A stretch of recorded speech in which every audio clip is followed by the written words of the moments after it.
एकदम किनारे उधर क्यों बैठे हो? इधर तो जगह है पूरा, उसको हटवा देंगे, पीछे हटा देंगे, इधर बैठा करिए आप। चलो ध्यान से सुनो बेटा, सुनो सुनो। यहाँ एक्सेप्शंस में क्या क्या एक्सेप्शंस हैं? पहला एक्सेप्शन एग्जांपल में आ रहा है जिसको हम लोग नाम देते हैं म्यूल्स। म्यूल्स के बारे में बातें हुई थी। म्यूल्स बनता कैसे है? क्या मेल होगा क्या फीमेल होगा? बहुत बढ़िया। तो mail donkey crosses with female horse. अगर ऐसा कंडीशन होता है तो बनने वाला स्पीशीज क्या कहलाता है? क्या ये फर्टाइल है या स्टेराइल है? स्टेराइल है। यानी कॉन्सेप्ट ऑफ स्पीशीज को ये क्या कर रहा है? गलत साबित कर रहा है। दूसरा एक, अगर इसी का अपोजिट कर दो बेटा तो हिनी भी तो बनती है, और हिनी कैसे बनेगी? अब उल्टा इसको कर देना है, मेल हॉर्स हो जाएगा और फीमेल हनी हो जाएगा, तो फीमेल डोंकी हो जाएगी। ये दोनों ही एग्जांपल अगर आपके सामने देता है और पूछता है कि क्या ये बायोलॉजिकल कॉन्सेप्ट ऑफ स्पीशीज को फॉलो करेंगे, आप बोलेंगे नहीं करेंगे। तो याद रखिएगा कि ये बायोलॉजिकल कॉन्सेप्ट ऑफ स्पीशीज को फॉलो नहीं करते हैं। बिल्कुल पक्की बात है, इतना नोट कर लिया आप लोग? नोट भी करते चलिए।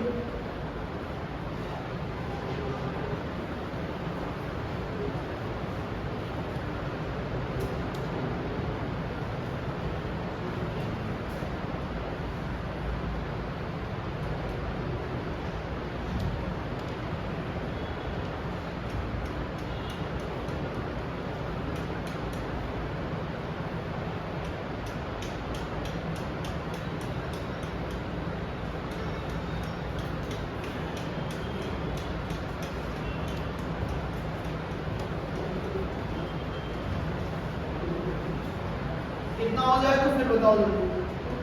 हो गया? इसलिए आपस में क्रॉस क्यों करते हैं जब इनका अपना वो नहीं है इनके तरह?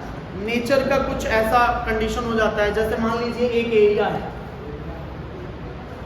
मान लो एक एरिया है, इस एरिया में पहले सब लोग एक पास रहते थे, अचानक बेटा बीच से एक नदी चली गई, और नदी गई तो कुछ ऐसा हुआ कि एक हॉर्स बचा और एक डंकी बचा। अब भाई आत्मा को संतुष्टि करने के लिए ये लोग दोनों लोग आपस में सेक्सुअल रिप्रोडक्शन किए और उसके वजह से ये नतीजा पैदा हुआ। बात समझ में आ रही है? तो ये कंडीशनल है, ये एक्चुअल में क्या है? कंडीशनल है। नेचुरली ऐसा नहीं होता है, लेकिन जब कंडीशन डेवलप हो जाएगी तो हो जाएगा। तो याद रखिएगा। क्लियर है? अब आ जाइए नेक्स्ट पॉइंट। आपको ये बताया गया था कि ये दोनों स्पीशीज तो एक्सेप्शंस हैं। एक टर्म आता है पॉलीटाइपिक स्पीशीज, एक टर्म आता है पॉलीटाइपिक स्पीशीज। पॉलीटाइपिक स्पीशीज क्या होता है बेटा? पॉलीटाइपिक स्पीशीज मतलब ऐसे स्पीशीज जो एक से ज्यादा स्पीशीज कैटेगरीज में हो, ऐसे स्पीशीज को हम लोग पॉलीटाइपिक स्पीशीज कहते हैं। फॉर एग्जांपल, मैं एग्जांपल आपको दे रहा हूं, इसमें एग्जांपल का नाम है ब्रासिका ओलेरेशिया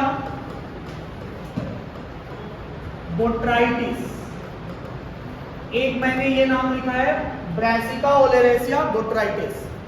ये आपको पता है जीनस है, ये स्पेसिफिक एपिथेट या स्पीशीज है, और इसको हम लोग वैरायटी बोलेंगे, वो वैरायटी है। फिर दूसरा इसी का एक नाम लिख रहा हूं ब्रासिका ओलेरेशिया कैपिटेटा। ब्रासिका ओलेरेशिया कैपिटेटा, ये आपको दूसरा स्पीशीज दिख रहा है। लेकिन अगर आप कहोगे तो यार दोनों तो स्पीशीज लेवल पे सेम ही है, वो भी ब्रासिका ओलेरेशिया, ये भी ब्रासिका ओलेरेशिया, वैरायटी चेंज है ना, लेकिन स्पीशीज तो सेम लग रहा है।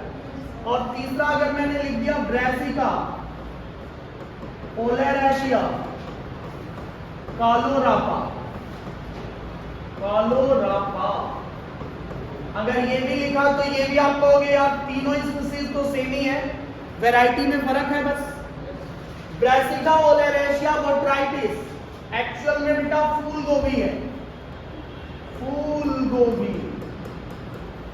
ब्रासिका ओलेरेशिया कैपिटेटा पत्ता गोभी है। कौन सी गोभी है? पत्ता गोभी है। और ब्रासिका ओलेरेशिया कालोरापा गांठ गोभी है। इसको गांठ गोभी के नाम से जानते हैं। एक्चुअल में गांठ गोभी को एक नॉल खोल कहते हो। कहीं भी आपको टर्म ऐसा मिलेगा, नॉल खोल, खोल खोल नहीं, नॉल खोल, नॉल खोल इसका नाम है। जनरली इसको हिंदी में क्या बुलाते हैं? अरे हरा हरा गोभी नहीं खाया तुम लोग? ब्रोकली, ब्रोकली को ही बोलते हैं गांठ गोभी। ब्रोकली जैसा ही होता है ना? तो उसी की एक वैरायटी है जिसको गांठ गोभी के नाम से जानते हैं। अब एक चीज बताओ यार, क्या यहाँ पे 3 स्पीसीज है कि एक स्पीसीज है? एक। अरे ये एक ही स्पीसीज है ना, ब्रासिका ओलेरेशिया, ब्रासिका ओलेरेशिया, ब्रासिका ओलेरेशिया। आप वैरायटी अभी क्यों देख रहे हैं? वैरायटी देखना ही नहीं है, स्पीसीज लेवल पे बात हो रही है। तो स्पीसीज तो ये क्या है, एक ही है, लेकिन ये पॉलीटाइपिक स्पीसीज जैसे काम कर रहे हैं, क्योंकि ब्रासिका ओलेरेशिया इस ब्रासिका ओलेरेशिया से क्रॉस नहीं कर सकती है। अरे फूल गोभी पत्ता गोभी से क्रॉस कर जाएगा क्या? कभी नहीं करेगा। फूल गोभी से क्रॉस करेगा या? तो आप कहोगे स्पीसीज सेम होते हुए भी इसमें क्रॉसिंग नहीं होगी। अब मेयर के हिसाब से अगर देखोगे तो मेयर साहब ने क्या बोला है, अर्नेस्ट मेयर ने क्या बोला है, इसको कितना स्पीसीज माना है? 3 स्पीसीज माना है। आपसे ये क्वेश्चन पूछा जाता है कि अगर मेयर के कॉन्सेप्ट को हम समझें तो मेयर इसको एक स्पीसीज मानेंगे कि 3 स्पीसीज? 3 स्पीसीज। क्योंकि मेयर ने अभी क्या बोला कि स्पीसीज वही है जो आपस में इंटरब्रीड कर जाएं। ये तो आपस में इंटरब्रीड कर ही नहीं रहे हैं, तो ये एक ही स्पीसीज थोड़ी है, ये तो 3 स्पीसीज हो गया अकॉर्डिंग टू मेयर। लेकिन टैक्सोनॉमी जो आपने पढ़ी है, टैक्सोनॉमी कहती है कि जो जो ब्रासिका ओलेरेशिया वो एक स्पीसीज है। कॉन्सेप्ट थोड़ा घूम रहा है। अगर टैक्सोनॉमी के हिसाब से लिखोगे वाला तो याद रखो टैक्सोनॉमी इसको कितना स्पीसीज मान रही है? एक स्पीसीज। लेकिन मेयर इसको कितना स्पीसीज मान रहे हैं? 3 स्पीसीज। क्योंकि मेयर का मानना यह है कि स्पीसीज वही है जो आपस में इंटरब्रीड कर सकते हैं, और कभी भी फूल गोभी पत्ता गोभी के बीच में इंटरब्रीड नहीं होगा, नेचुरली नहीं होता है। तो याद रखेंगे यहाँ पे 3 स्पीसीज है। आप कहोगे ऐसा कैसे हो गया कि सेम स्पीसीज होते हुए भी इंटरब्रीड ना करें? ऐसा इसलिए है बेटा क्योंकि यार अगर माना जाए टैक्सोनॉमी का तो पहले केवल गोभी था, पहले पत्ता भी कभी फूल गोभी रही होगी, अरे सास भी कभी बहू थी। ऐसे आपका पत्ता गोभी भी पहले फूल गोभी रही होगी, कुछ मौसम का बदलाव हुआ होगा, कुछ एनवायरमेंटल फैक्टर बदले होंगे, तो कोई फूल तो कोई पत्ता गोभी हो गया। बात समझ में आ रही है? एनवायरमेंटल चेंजेस और एनवायरमेंटल फैक्टर्स में चेंज होने के कारण कोई फूल गोभी तो कोई पत्ता गोभी हो गया, नहीं तो तीनों के तीनों सेम ही स्पीसीज के हैं। समझ में आया? एनवायरमेंटल फैक्टर चेंज होने के कारण कोई फूल गोभी तो कोई पत्ता गोभी हो जाता है। ये किसने बोला है? मैं नहीं बोल रहा हूं, मेयर बोल रहे हैं। मेयर ने यही बोला है कि है तो ये एक स्पीसीज जैसे, लेकिन 3 स्पीसीज इसलिए बोल रहा हूं क्योंकि इंटरब्रीडिंग नहीं है। 3 स्पीसीज इसलिए क्योंकि एनवायरमेंटल फैक्टर्स के कारण तीनों अलग अलग रूप में बदल गए और तीनों आपस में इंटरब्रीड नहीं कर सकते हैं। फूल गोभी से ही क्रॉस करेगा, पत्ता पत्ता से ही करेगा, और नॉल खोल से ही करेगा। अगर ऐसा है तो ये स्पीसीज लेवल पे तीनों अलग अलग दिख रहे हैं। पक्की बात है? तो ये आपको याद रखना है पॉलीटाइपिक स्पीसीज में। जल्दी नोट करिए। तो ये सारे एक्सेप्शंस पूछे जाते हैं, आपको क्वेश्चन कैसे भी घुमा के दे सकता है, तैयार रहेंगे आप कहोगे इंटरब्रीडिंग पे मार्फोलॉजी, क्या इंटरब्रीडिंग पे बेसिस नहीं है? नहीं, मार्फोलॉजी इंटरब्रीडिंग की बात नहीं करती है। कहां मैंने लिखवाया कि मार्फोलॉजी में इंटरब्रीडिंग है? कहीं लिखवाया हूं? वो तो मैंने मेयर जब पढ़ाया कल बायोलॉजिकल कॉन्सेप्ट ऑफ स्पीसीज, वहां लिखवाया इंटरब्रीडिंग होगी स्पीसीज के बीच में। लेकिन उसके पहले आप पत्ता खोल लीजिए, जितना लिखे हो किसी पत्ते पे आपको लिखा हुआ नहीं मिलेगा कि इंटरब्रीडिंग होगी मार्फोलॉजिकल। तो क्लासिफिकेशन तो इस चीज को नहीं मानता।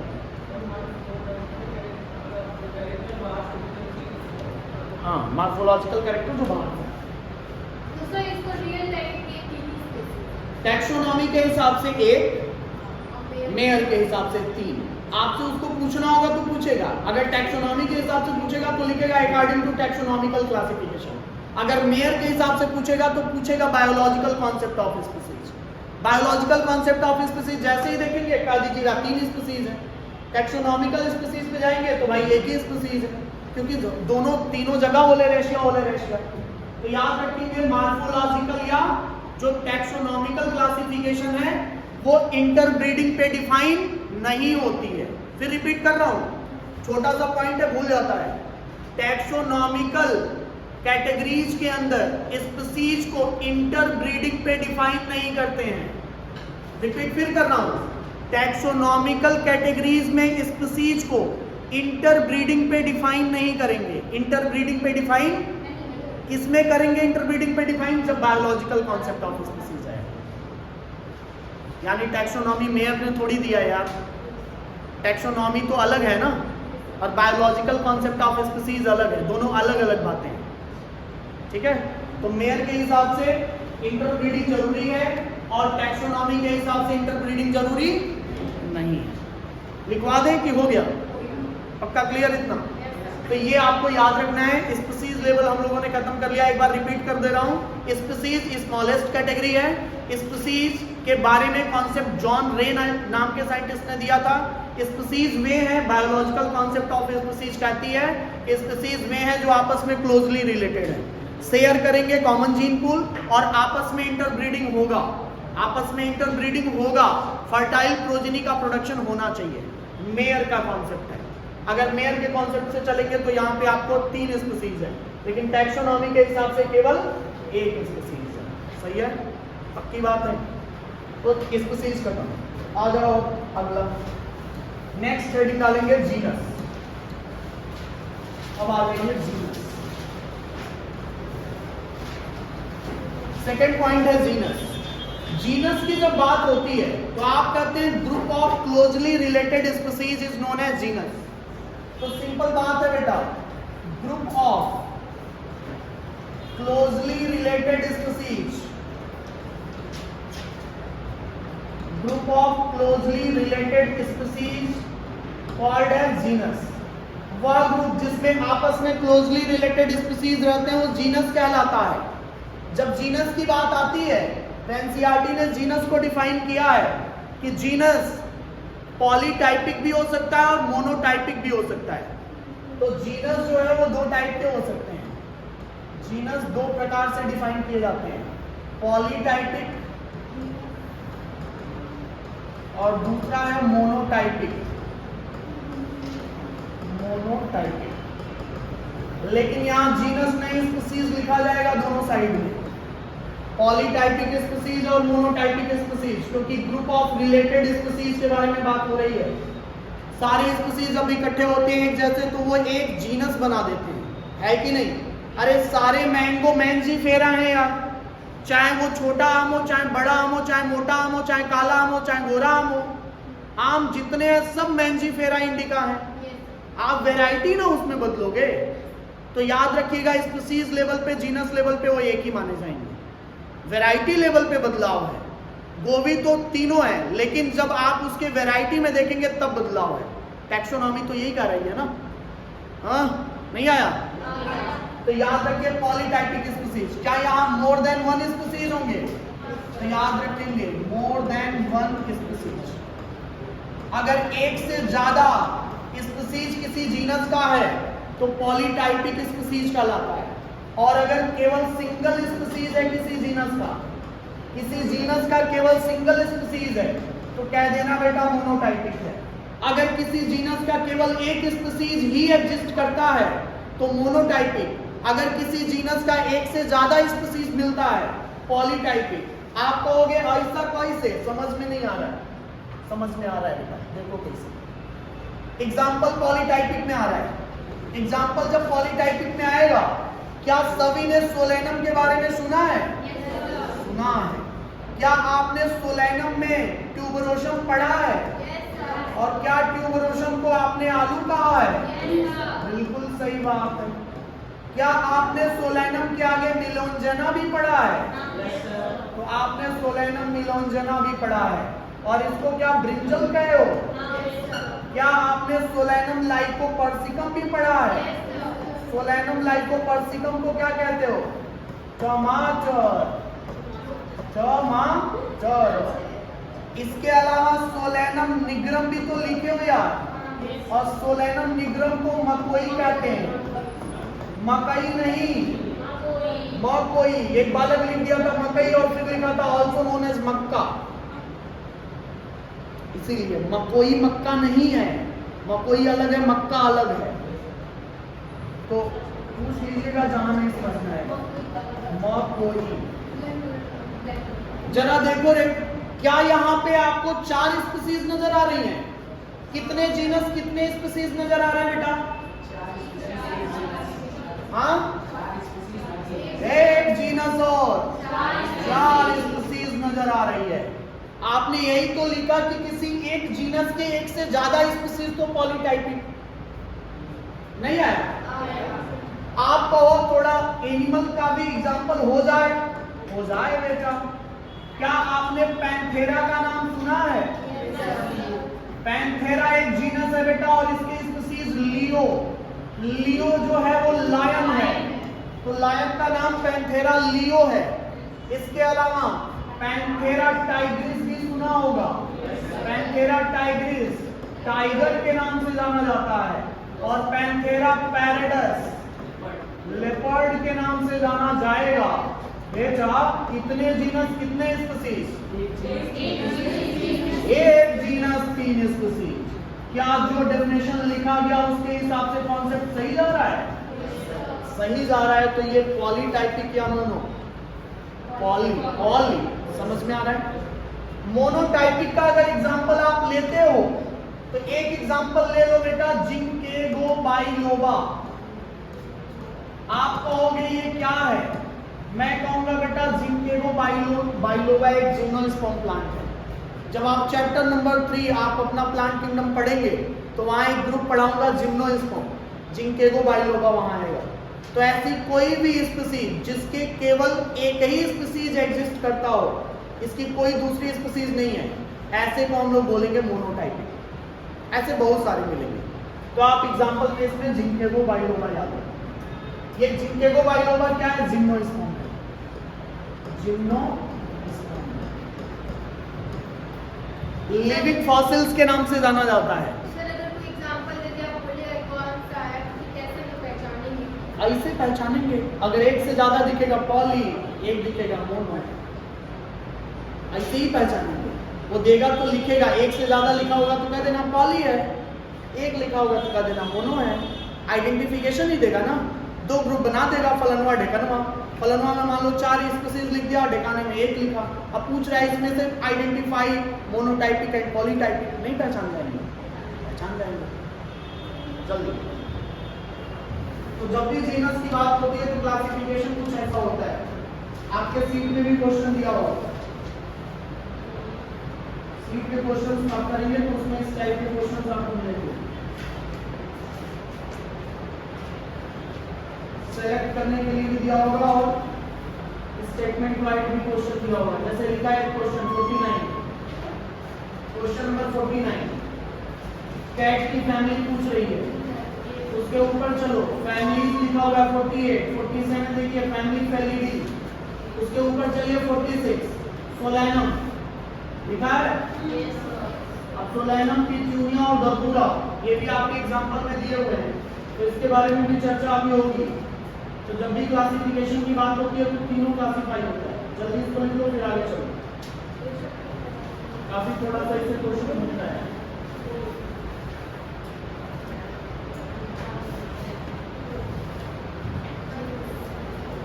जहां नहीं समझ में आएगा पूछिएगा। इतना हो गया सबका? जल्दी जल्दी। जीनस की बात फिर क्या आती है? फैमिली। नीचे से ऊपर जा रहे हैं ना? तो जीनस के बाद अब हम लोग पढ़ेंगे फैमिली। फैमिली क्या है बेटा? Group of closely related genera. Simple है। Group of closely related genera is known as family. आपकी एनसीईआरटी 3 नाम लिखी है, सोलेनम, पिट्यूनिया, और एक लिखा हुआ है जिसको बोल रहा है वो धतूरा। इसके अलावा एक और होता है एट्रोपा बेलाडोना। है ना, एट्रोपा, बेलाडोना, ऐसे बहुत सारे नाम होते हैं। अगर इन तीनों के बारे में बात करो तो क्या ये सेम फैमिली को बिलोंग करेंगे? सोलेनेसी। इनकी फैमिली क्या है? सोलेनेसी। और सोलेनेसी कौन सी फैमिली है? आलू की फैमिली या सब्जी की फैमिली बोली जाती है। बोला जाता है सब्जी की फैमिली, लेकिन केवल सब्जी होगा ऐसा जरूरी थोड़ी है। पिट्यूनिया जो है वो आपके क्या है, एक तरीके से कलरफुल फ्लावर उसमें होते हैं, तो सजावटी कार्य के लिए यूज होता है। तो इसको लिखो, फिर आगे हेडिंग डालो। नेक्स्ट हेडिंग डालेंगे family.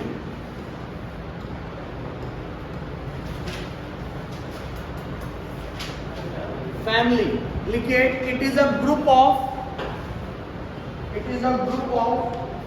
related genera, group of related genera,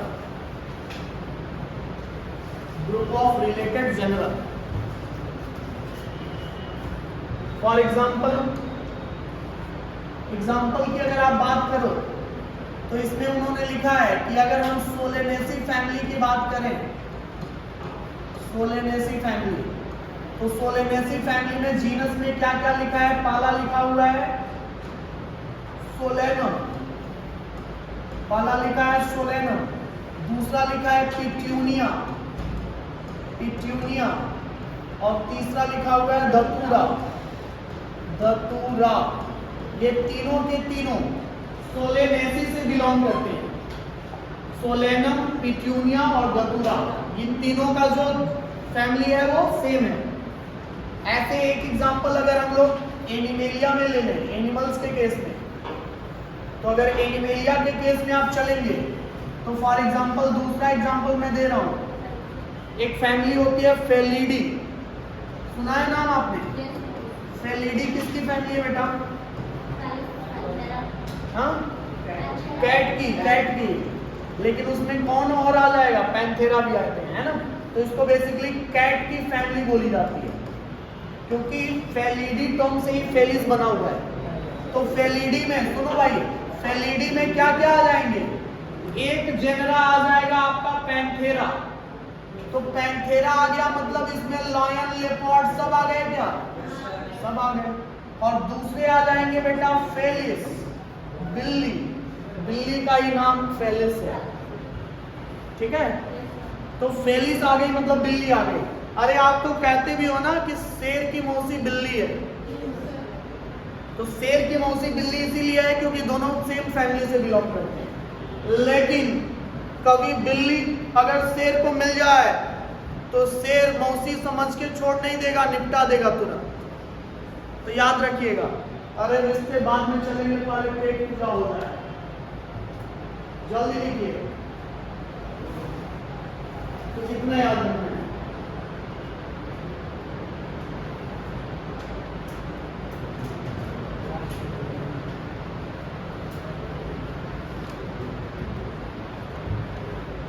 यहां तक किसी को कोई दिक्कत?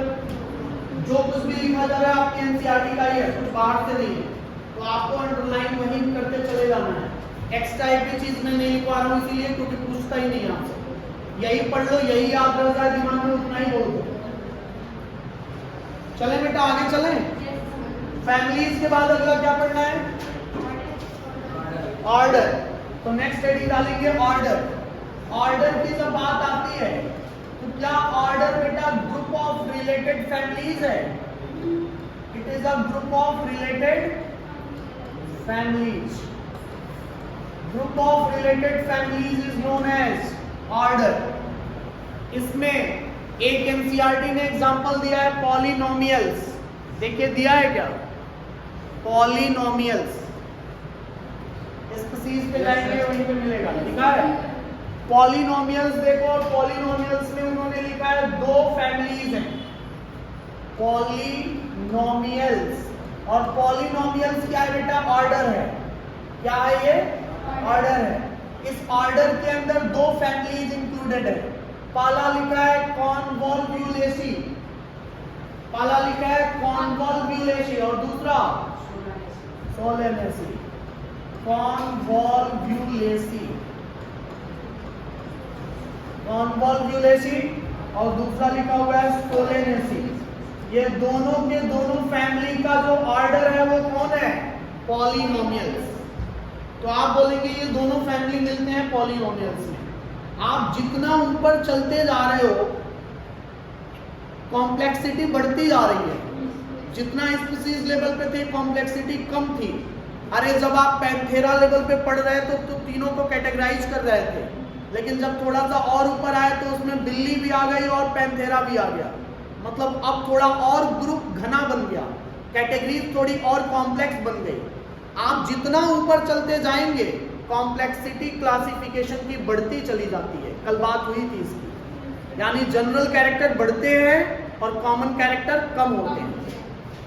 दूसरा एक एग्जांपल इसमें क्या लिया गया है ऑर्डर में? दूसरा एक एग्जांपल बेटा आप ये लिख सकते हो कि जो कार्निवोरा होते हैं, कार्निवोरा मतलब मांस खाने वाले,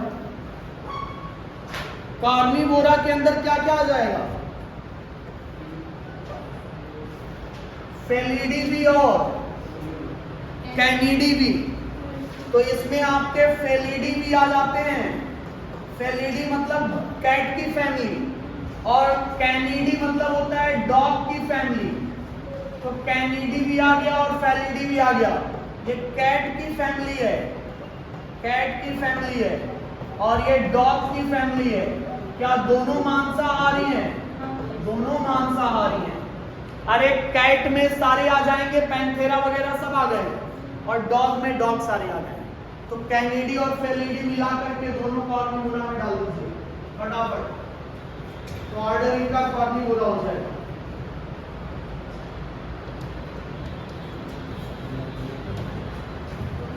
आसान भी है, कोई भारी चीज है नहीं।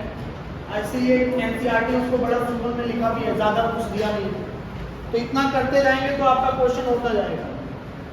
अब कुछ बाहर से मिलेगा या तो देखा जाएगा।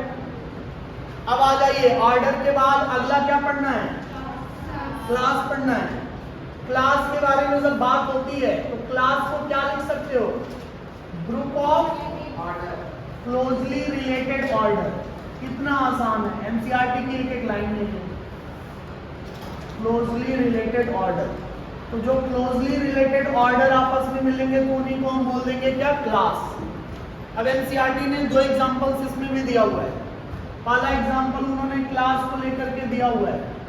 पहले एग्जांपल में उन्होंने दो ऑर्डर को इंक्लूड किया है, पहला पॉलिनोमियल्स और दूसरा लिखा हुआ है सेपिंडल्स।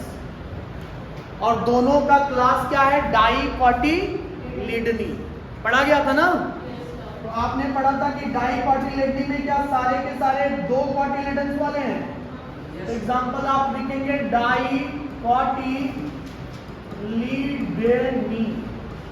डाइकोटिलिडनी। डाइकोटिलिडनी में अगर आप चलेंगे तो डाइकोटिलिडनी में आपको दो मिलेंगे। पहला होता है सेपिंडल्स। सेपिंडल्स किसका क्लास है बेटा? किसका ऑर्डर है? सेपिंडल्स किसका ऑर्डर है? मैंगो का। और पॉलिनोमियल्स, पॉलिनोमियल्स अभी किया था ना पॉलिनोमियल्स, ये आपने लिखा था इधर, कॉन्वोल्यूलेसी और सोलेनेसी। तो डाइकोटिलिडनी दो कोटिलिडन्स वाले ऐसा हो सकता है। तो ग्रुप ऑफ रिलेटेड ऑर्डर जो भी होंगे वो क्लास बनाएंगे और इसमें डाइकोटिलिडनी आ सकता है। इसके अलावा मोनोकोटिलिडनी भी आ जाएगा अगर किसी सेम क्लास के साथ ऑर्डर के साथ आएगा तो एग्जांपल और भी आ सकते हैं। इसमें घड़े एग्जांपल हैं बेटा, है ना? तो याद रखो क्लास हो गया। क्लास के बाद अगला फाइलम या डिवीजन। तो फाइलम या डिवीजन की जब बात आती है तो आप इसके लिए डेफिनेशन क्या लिखते हैं? It is a group of related class. तो group of related class is known as phylum या डिवीजन। अब इसमें एग्जांपल में क्या आ जाएगा? जैसे डिवीजन में मान लीजिए कि या तो हम फाइलम को यूज करें। फाइलम में अगर मान लीजिए जैसे मान लो ह्यूमन बींग्स ही अगर लेते हो तो हम लोग का फाइलम क्या है? कॉर्डेटा। कॉर्डेटा में प्राइमेटा भी आएंगे और कार्निवोरा भी आएगा। यानी कि प्राइमेटा भी आ जाते हैं और दूसरी तरफ कार्निवोरा भी आ जाते हैं। दोनों के दोनों क्या हैं? मैमेलिया, मैमल्स में आते हैं और मैमल्स के अंदर हम लोग आते हैं। तो ये ग्रुप जो भी मैमल्स को बिलोंग करेगा उसके लिए। तो लिखिए डिवीजन के नीचे, डिवीजन के नीचे ब्रैकेट में लिख लेना प्लांट और क्लास के नीचे लिख लेना एनिमल्स, फाइलम के नीचे लिख लेना एनिमल। अब एग्जांपल प्लांट्स का ले लो पहले। आपने कहा सर एंजियोस्पर्मी हम लोगों ने बोला था डिवीजन, क्या बोला था? एंजियोस्पर्मी। अरे एंजियोस्पर्मी में क्या ये बातें हुई थी कि एंजियोस्पर्मी में दो ग्रुप्स आते हैं, पहला मोनोकॉटिलेडनी और दूसरा डाइकॉटिलेडनी। तो या तो डाइकॉटिलेडनी होगा और या तो मोनोकॉटिलेडनी होगा। मोनोकॉटिलेडनी डाइकॉटिलेडनी एंजियोस्पर्मी में। तो लिखिए फटाफट एंजियोस्पर्मी के दो ग्रुप्स, या तो डाइकॉट या तो मोनोकॉट। ऐसे एनिमल्स का भी लिखा जा सकता है अगर आप एनिमल्स भी लिखना चाहें तो। एनिमल्स में सबसे बड़ा में क्या आ जाएगा? फाइलम में कॉर्डेटा। कॉर्डेटा में कौन कौन से आएंगे? कॉर्डेटा के क्लास कितने हैं? 4। कौन कौन सा? मोनोकॉट कहां से कॉर्डेटा में आएगा? नोटोकॉर्डा में आएगा। वो तो नोटोकॉर्ड के बेसिस पे ही तो कॉर्डेटा है। और इससे कैसे जरा इधर बालकों और बालिकाओं दोनों ध्यान दें। कॉर्डेटा की बात हो जाए, जब बेटा कॉर्डेटा की बात होती है तो कॉर्डेटा में 4 ग्रुप शामिल किए गए हैं। पाला जिसको हम लोग बोलते हैं क्या? एम्फीबिया। दूसरा स्पाइसीज, तीसरा रेप्टिलिया, चौथा एप्स और पांचवा मैमेलिया। सही है? तो आप इसमें कॉर्डेटा, ये सब के सब कॉर्डेटा नहीं आएंगे। क्या क्या बेटा? PISCES, स्पाइसी जितनी मछलियां होंगी सब आ जाएंगी। उसके बाद एम्फीबियंस भी आ जाएंगे। उसके बाद बोलो रे रेप्टिलिया आ जाएगा। रेप्टिलिया के बाद एप्स आ जाएंगे और एप्स के बाद मैमेलिया आ जाएगा। याद रखेंगे ये पांचों। हाँ हाँ बिल्कुल। अरे यार ठीक है।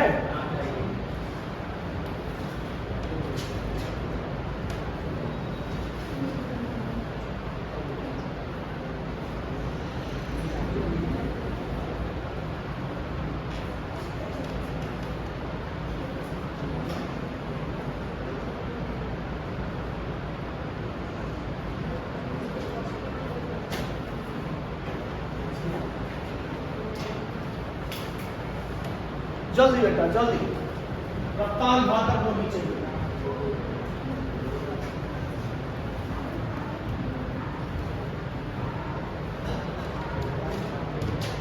इस चैप्टर के साथ ही आपका बायोलॉजिकल क्लासिफिकेशन फिर स्टार्ट हो जाएगा सील करने के बाद।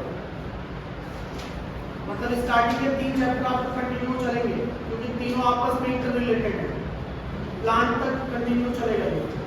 फिर एनिमल किंगडम पे ब्रेक लग जाएगा थोड़ा। एनिमल किंगडम बाद में पढ़ेंगे क्योंकि एनिमल किंगडम थोड़ा बड़ा चैप्टर है और उसको लास्ट में इसीलिए पढ़ा जाता है ताकि वो चीजें तुरंत करंट में याद हो, है ना। एनिमल किंगडम क्या है? बड़ा चैप्टर है। और दूसरी चीज उसको लास्ट में इसीलिए पढ़ाया जाता है ताकि जब एग्जाम का टाइम हो तो वो करंट में वो चीजें याद रहती हैं। रिवीजन भी करेंगे आप उसका। ठीक है, चलो इतना हो गया क्या? आ जाइए। क्या हम लोगों ने पढ़ लिया? क्लास हो गया, ऑर्डर और क्या हो गया? क्लास हो गया, फाइलम हो गया, डिवीजन हो गया। लास्ट बचा हुआ है किंगडम। चलिए जरा किंगडम पे भी चर्चा हो जाए बेटा। किंगडम की जब बात आती है तो किंगडम से बड़ा तो कुछ नहीं है। केवल आपके क्लासिफिकेशन के हिसाब से, लेकिन उससे बड़ा भी होता है। लेकिन यहाँ पे आपका क्लासिफिकेशन बोलता है कि जो सबसे बड़ा कैटेगरी है वो क्या है, किंगडम है। तो आप बोलेंगे कि किंगडम को हम लोग लार्जेस्ट कैटेगरी के तौर पे मानते हैं, पहला पॉइंट।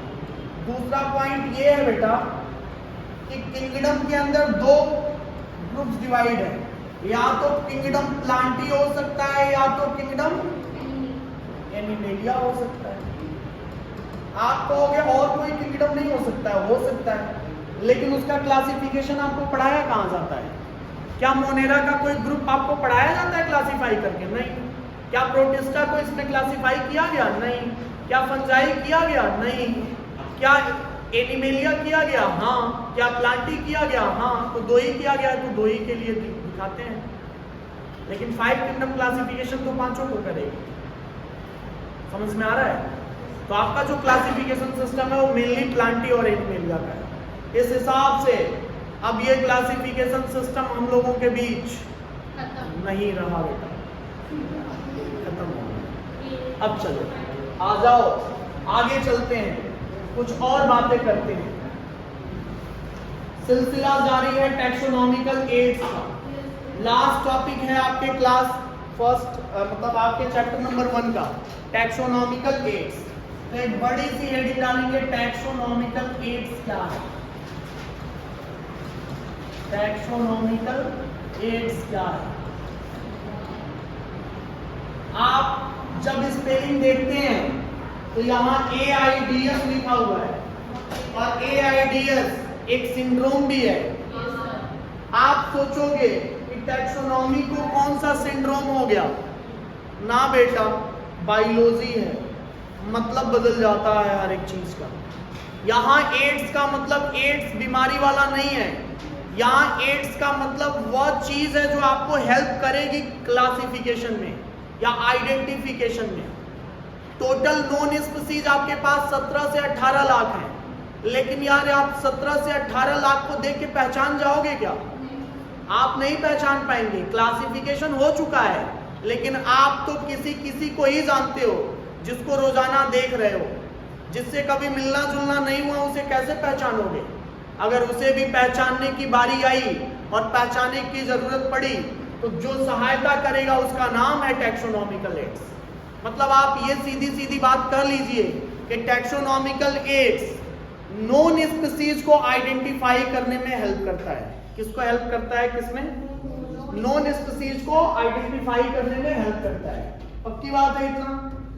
तो जो भी नोन स्पीसीज है उसको आइडेंटिफाई करने में जो हेल्प करेगा उसी को हम लोग क्या बोलेंगे?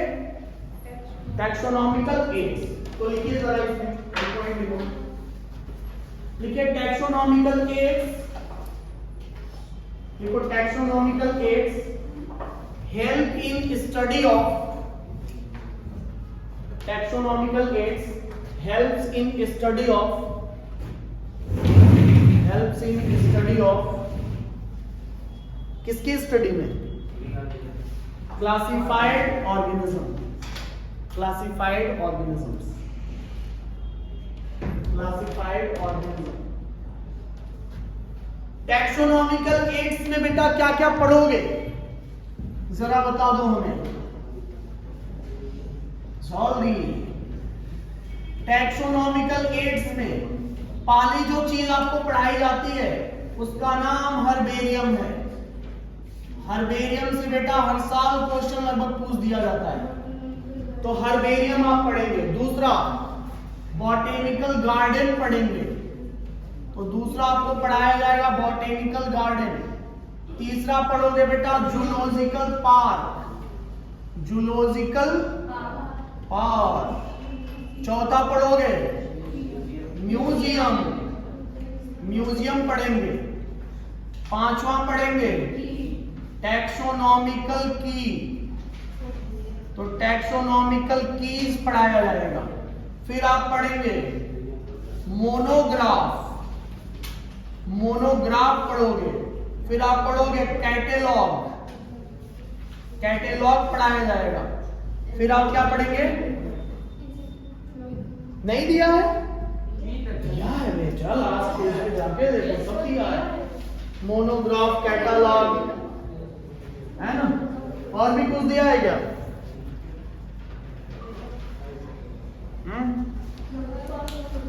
और कुछ नहीं दिया, एक दिया होगा और मैनुअल। तो यही चीज आपको पढ़नी है। क्या क्या पढ़ना है? टैक्सोनॉमिकल की, मोनोग्राफ, कैटलॉग, मैनुअल। ठीक है, ये सब कुछ पढ़ना है आपको।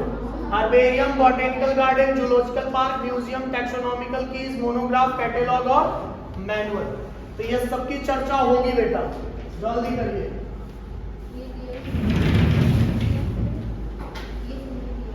फटाफट नोट करिए। हो गया इतना? चलो ठीक है। अब इसमें पाली हेडिंग डालो, हर्बेरियम। पाली हेडिंग डालेंगे हर्बेरियम। कोई बालक हमें बताएगा कि हर्बेरियम क्या है? क्या कभी आपने हर्बेरियम बनाई है? Yes sir. कहाँ पे? स्कूल में हर्बेरियम बनवाया जाता है स्कूलों में। वहां पे आपने हर्बेरियम कैसे बनाया था? प्लांट के पार्ट्स को कलेक्ट करके सुखा के फिर पेस्ट करना होता है, और एक मार्केट में हर्बेरियम शीट आती है, उस शीट के ऊपर उसको पेस्ट करना होता है और फिर रख दिया जाता है। बाद में टीचर उसको बेच के भूजा खा लेते हैं।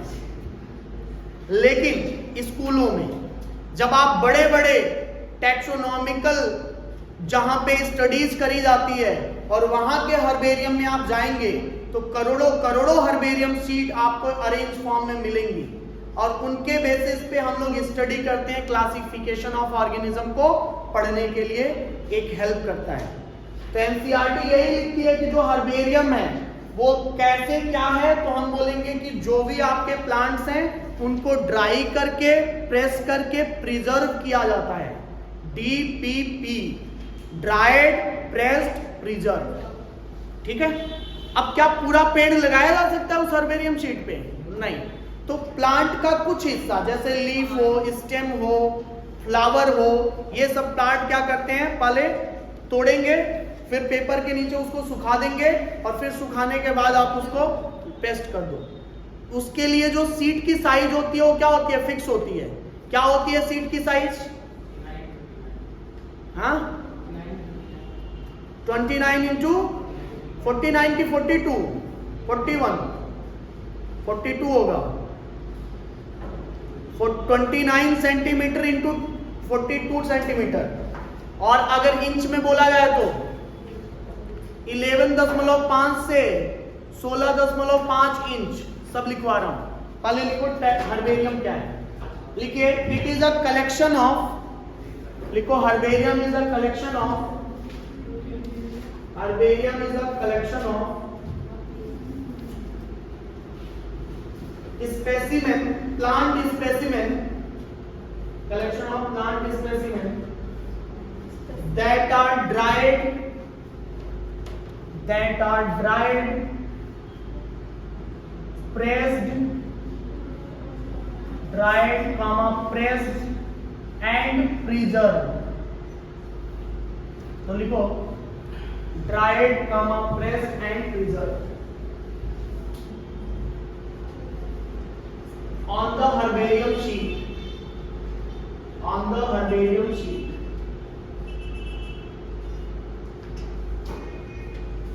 अगला हर्बेरियम शीट, लिखो हर्बेरियम शीट also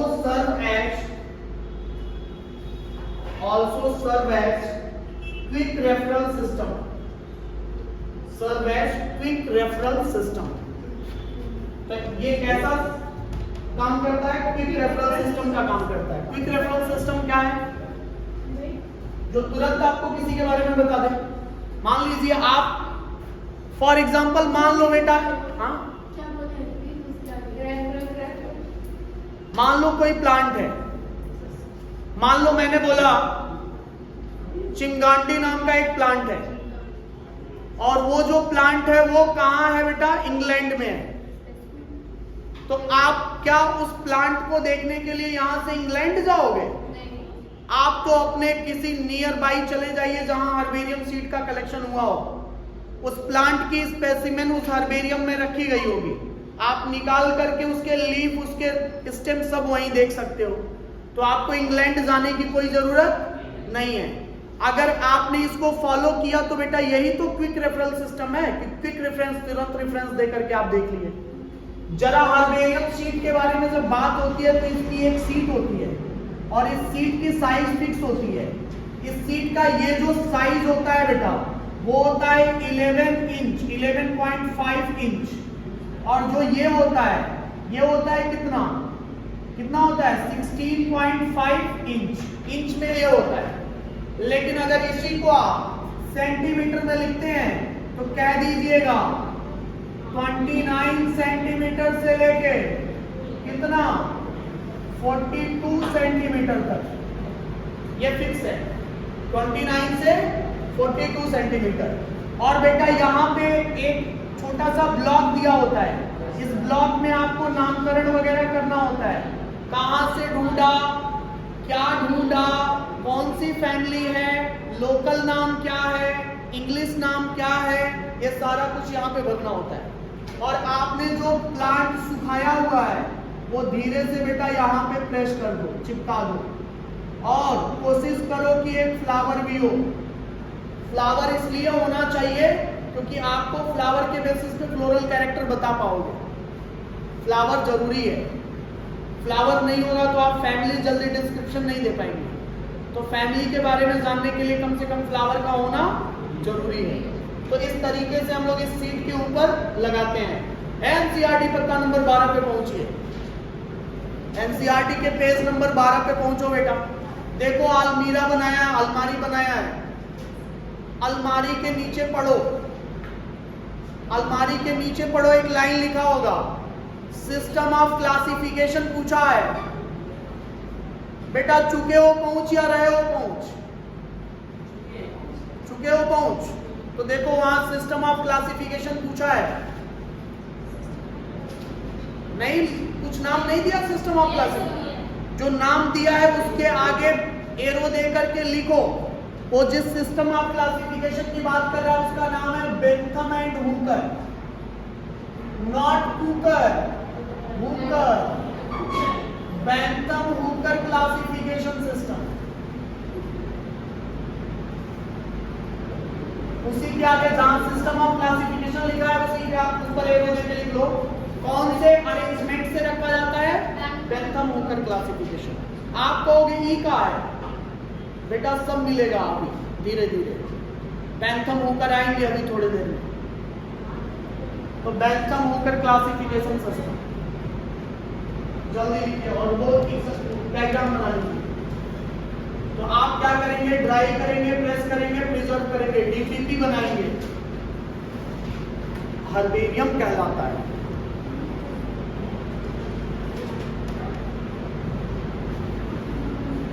आपसे कभी कभी पूछता है कि इसमें क्या क्या कॉलम में क्या क्या भरेंगे। कॉलम में क्या क्या भरते हैं बेटा, पाला, date and place of collection. पाला क्या भरोगे, date and place of collection. आपने सीड का, आपने प्लांट कहां से कलेक्ट किया है और किस डेट को कलेक्ट किया है। दूसरा, कलेक्टर्स नेम भी होना चाहिए, जिसने कलेक्ट किया है उसका नाम क्या है। कलेक्टर्स नेम मतलब अपने जिले का डीएम का नाम मत लिख देना, ठीक है। तीसरा, फैमिली, उस प्लांट की फैमिली क्या है। चौथा, लोकल नाम क्या है। तो ये सब कुछ डिटेल आपको उसके हर्बेरियम में भरना होता है। फटाफट नोट करें। तो आपको ये सारी बातें याद होनी चाहिए कि अलमीरा के नीचे जो लिखा हुआ है system of classification, Bentham Hooker system of classification कहलाता है।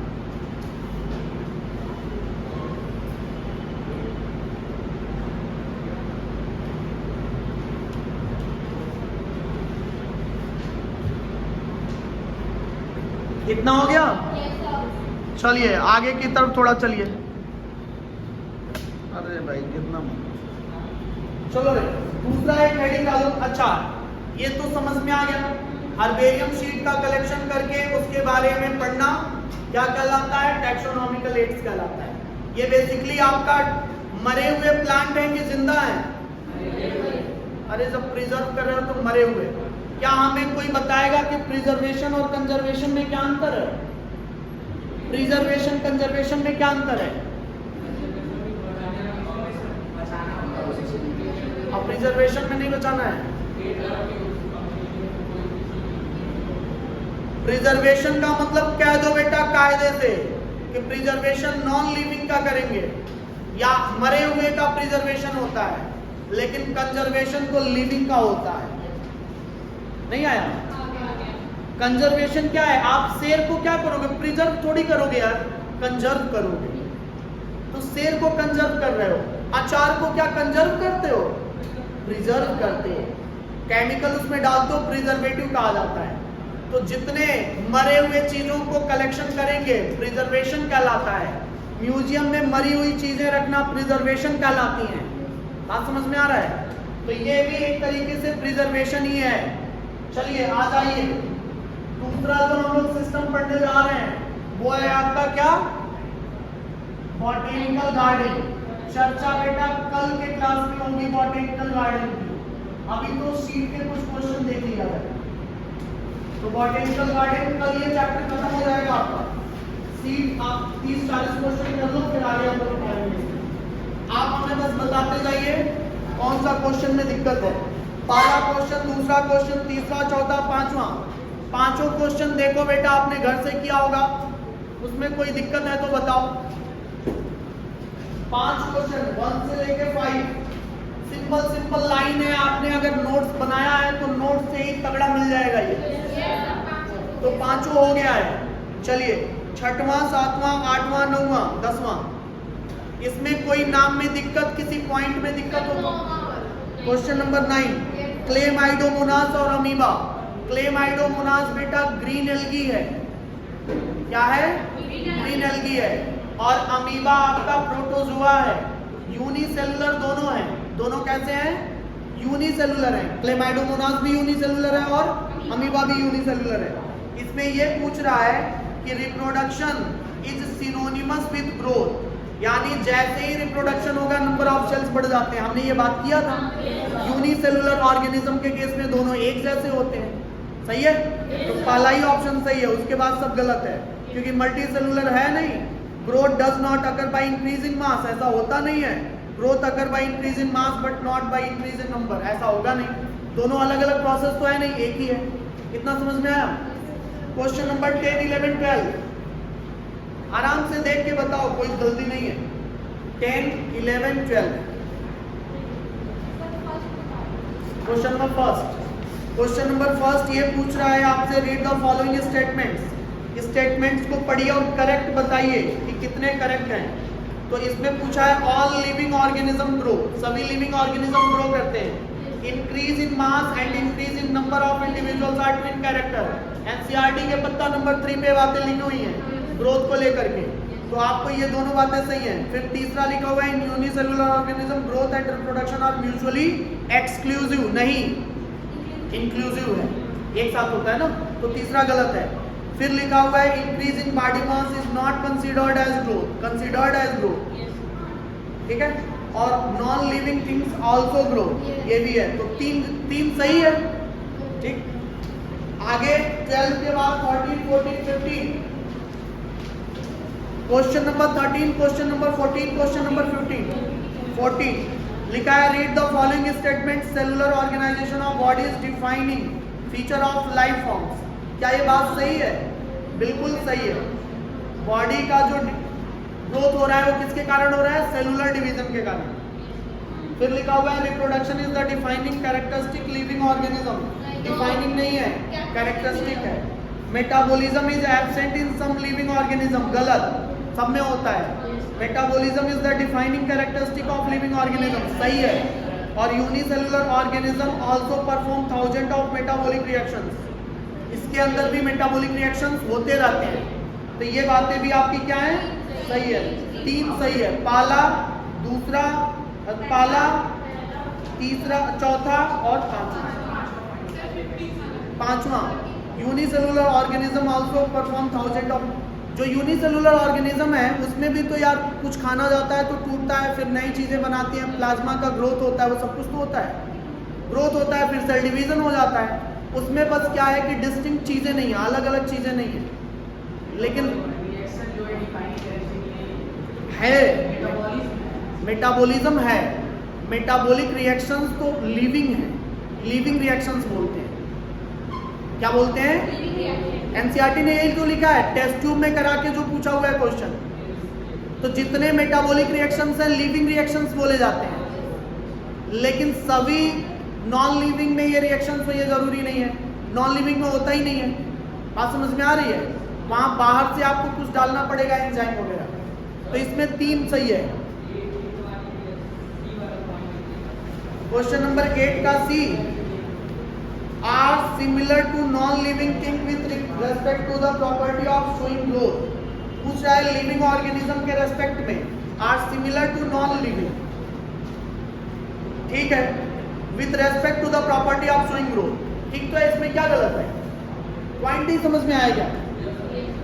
पूछ रहा है कि जो लिविंग ऑर्गेनिज्म है क्या वो सिमिलर है नॉन लिविंग से with respect to the property of showing growth, growth show करने में। अरे वहां पे भी साइज बढ़ रहा है, यहाँ पे भी साइज बढ़ रहा है, वहां पे भी मास बढ़ता है, यहाँ पे भी मास बढ़ता है, तो सही तो है। बस जब वो पूछे कि क्या एक्सक्लूसिव या इंक्लूसिव, इंट्रिंसिक या एक्सट्रिंसिक, तब आप कैटेगराइज कर पाते। उन्होंने कुछ लिखा नहीं, ग्रोथ लिखा है, तो ग्रोथ तो वहां पे भी है और यहाँ पे भी है। और क्वेश्चन 15, क्वेश्चन नंबर 15 है बेटा, which of the following is not correct. Not correct पूछ रहा है, मतलब क्या पूछ रहा है? सही ना हो, फॉल्स पूछ रहा है ना। The most obvious and technical complicated feature of all living organism is to sense their surrounding environment in respect to environmental stimuli. क्या ये सही है? सही है।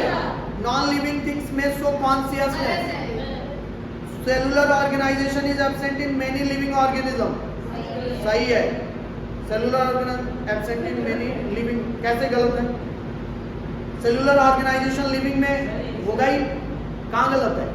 सही तो है ये। Most of the living organism lack metabolism. बहुत सारे लिविंग ऑर्गेनिज्म में मेटाबॉलिज्म नहीं होता है, गलत है। तो पहला आपका सही है, दूसरा सही है, तीसरा सही है, चौथा गलत है।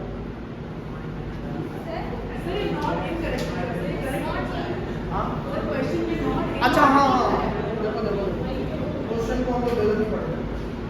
नॉट करेक्ट पूछ रहा है ना,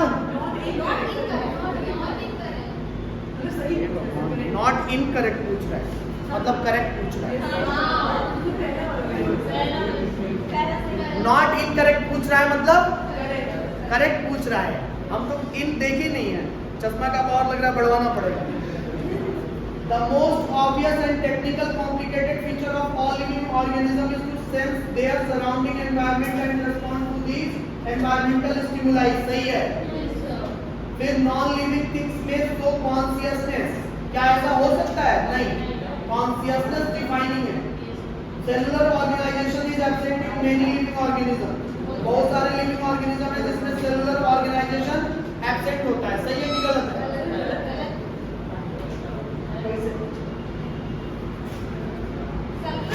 आप कहेंगे सेल के बेसिस पे तो ये बात सही है, सेल के बेसिस पे क्या है, बात सही है। लेकिन जब आप सेलुलर ऑर्गेनाइजेशन की बात करते हैं तो क्या अमीबा में सेलुलर ऑर्गेनाइजेशन है? प्रोटोप्लाज्मिक ऑर्गेनाइजेशन है। अरे वो सिंगल सेल है लेकिन उसका सारा काम प्रोटोप्लाज्म कर रहा है। पोरीफेरा सेलुलर है, पोरीफेरा सेलुलर है। जब आप टाइप्स लिखेंगे तो प्रोटोजोआ में लिखोगे कि ये कैसे हैं, प्रोटोप्लाज्मिक हैं। सेल्स नहीं है बेटा, एक सेल है और वो प्रोटोप्लाज्म के बेसिस पे काम हो रहा है। लेकिन जब आप पोरीफेरा में जाएंगे, एनिमल्स में जाएंगे, तो वहाँ बहुत सारे सेल्स हैं। लेकिन जब आप चले जाएंगे हाइड्रा के अंदर तो वो टिश्यू लेवल है। हम लोग क्या है, ऑर्गन सिस्टम है। नहीं आया समझ में? सेलुलर ऑर्गेनाइजेशन मतलब सेल है कि टिश्यू है कि ऑर्गन है, उसके बेसिस पे। बात समझ में आई? तो बहुत सारे जितने प्रोटोजोन्स हैं लिविंग है लेकिन उसमें नहीं है बेटा, तो याद रखेंगे ये। तो आपका ये कौन सा सही है इसमें? चला ये सही है। ठीक है, आगे क्वेश्चन पढ़िए। मैथ 16वां क्वेश्चन हो गया है। 17, 18, 19, 20, 21, 22, 23, 24, 25, 26, 27, 28, 29। क्वेश्चन नंबर 19, क्वेश्चन नंबर 19 सुन लीजिए। रीड द फॉलोइंग स्टेटमेंट्स और इनकरेक्ट पूछ रहा है, इनकरेक्ट पूछ रहा है। फिफ्थ वाला पॉइंट बोल रहे हो, prokaryotes can not sense and respond to the environment. क्या जो प्रोकैरियोट्स होते हैं वो अपने एनवायरनमेंट को रिस्पॉन्ड नहीं कर पाएंगे?